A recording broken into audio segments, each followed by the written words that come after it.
మనం స్కూల్కి వెళ్ళినప్పుడు మనకి స్కూల్లో మొదటిసారి ప్రతిజ్ఞ చేపిస్తారు, భారతదేశం మన మాతృభూమి అని. భారతదేశం ఒకరి సొత్తు కాదు, మనందరి సొత్తు. కాబట్టి ఎవరైనా మన అధినేత పవన్ కళ్యాణ్ గారిని అడుగుపెట్టలేకున్నది ఒక మహిళ, ఎవరో కానీ తెలియదు. మహిళలంటే మనకి ఎంతో గౌరవం. మరి అటువంటి ఆవిడ ఒక చెప్పు చూపించింది.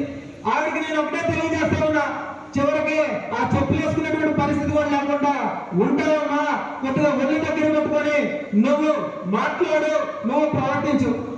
తెలంగాణ వాసులందరూ కూడా ఒకటే తెలియజేస్తా ఉన్నాం, ఇక్కడ అన్నదమ్ముల్లాగా ఉండాలనేటువంటి ఆలోచనతో 58 రోజుల పాటు మన ఆంధ్రవాసి, మన నెల్లూరు జిల్లా వాసి పొట్టి శ్రీరాములు గారు ఆమరణ నిరాహార దీక్ష చేసి ప్రాణాలు కోల్పోయి తెలుగు వారందరూ కూడా ఒకే తాటిపైన ఉండాలని చెప్పి ఒక ప్రాణాన్ని త్యాగం చేస్తే, మరి ఈ రోజు తెలంగాణ వాసులు మాట్లాడుతున్నారు ఆంధ్ర వాళ్ళని. ఆంధ్ర వాళ్ళు ఎంతో శాంతియుతంగా ఉంటారు, ఆ విషయం వాళ్ళకి తెలియదు.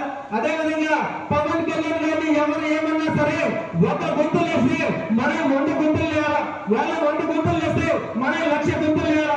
అదే విధంగా రేపు తెలంగాణలో 2వ తారీఖు జరగబోయేటువంటి సమావేశానికి మనం కూడా వెళ్ళి మన అధినేతకి అండగా ఉండి కాపాడాలి. ఎవరైనా సరే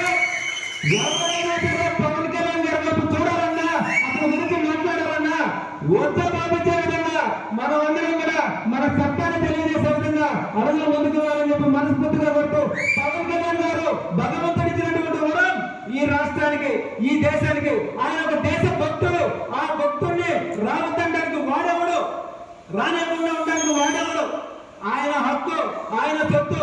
భారతదేశంలో ఒకే ఒక భక్తుడు, భర్త మాత ముద్దు బిడ్డ మన అధినేత పవన్ కళ్యాణ్ గారు. ఆయన ఇచ్చిన చెండాన్ని పట్టుకొని ఈ రోజు గ్రామ స్థాయిలో మనం పోతున్నామంటే మనమందరం కూడా భక్తులమే. దేశ భక్తులకి ఎక్కడా కూడా రాకూడదనేటువంటి నినాదం లేదు. కాబట్టి మనం ఎక్కడైనా తిరగచ్చు, మన ఎదురు అధినేత పవన్ కళ్యాణ్ గారు ఏ రాష్ట్రానికి వెళ్ళచ్చు.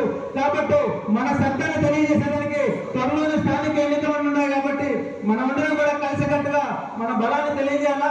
అదేవిధంగా వెంకటగిరి నియోజకవర్గంలో ఒక పార్టీ కార్యాలయాన్ని పెట్టి ఆ మహిళగా అడుగు ముందుకు వేసి ఈరోజు ఇంత చక్కటి కార్యక్రమాన్ని నిర్వహించడం, దానికి ముఖ్య అతిథిగా మన ఎమ్మెల్యే గారు అరుణ్ జగన్ రావడం, ఆయన తిరుపతి పార్లమెంట్ లో 7 నియోజకవర్గాల్లో ఈ 2 సంవత్సరాల్లో నంబర్ 1 ఎమ్మెల్యేగా ఆయన పేరు పొందాడంటే